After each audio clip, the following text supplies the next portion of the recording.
Hi, I'm Luke Rooney. I'm going into 8th grade and I'm applying for the acting conservatory. This is my comedic monologue from The Goonies. Everything? Okay, I'll talk. In the 3rd grade, I cheated on my history exam. In the 4th grade, I stole my Uncle Max's toupee and glued it to my face for the Hebrew school play. In the 5th grade, I pushed my sister Edie down the stairs and blamed it on the dog.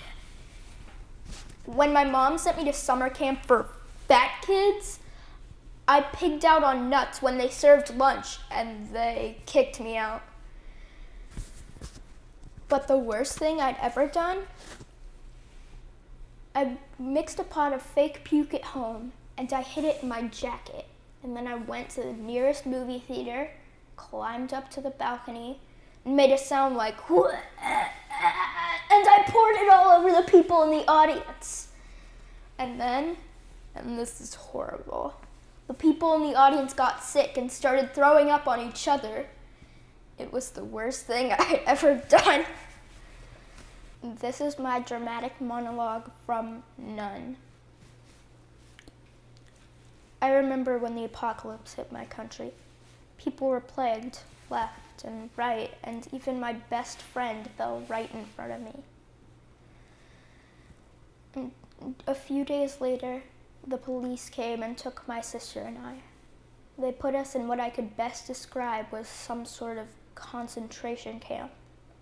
There were hundreds of us put into a small area and forced to live like a third world country. It was a major difference from my home, but the worst part about it was when my sister was infected.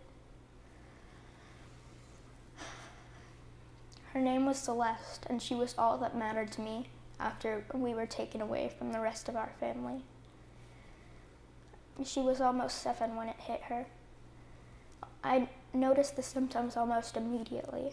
She was either restless or too sick to move. I tried to care for her as if it were any other fever, but one day, she just attacked everyone in the room. Being unable to stay there, I waited by the locked door until I heard her stop moving. And when I went back in, Celeste's body was still. She wasn't moving, not at all. And I tried, but Celeste was... I tried to move on after that, but I couldn't. I still haven't. A few months passed, and it was just me. I had no friends. I had no family. I watched everyone around me get infected. Once someone was gone, a new person would replace them. I tried to meet them, but soon they were gone. An officer came by and took me to the place where they're studying to find the cure. That's my story, doctor.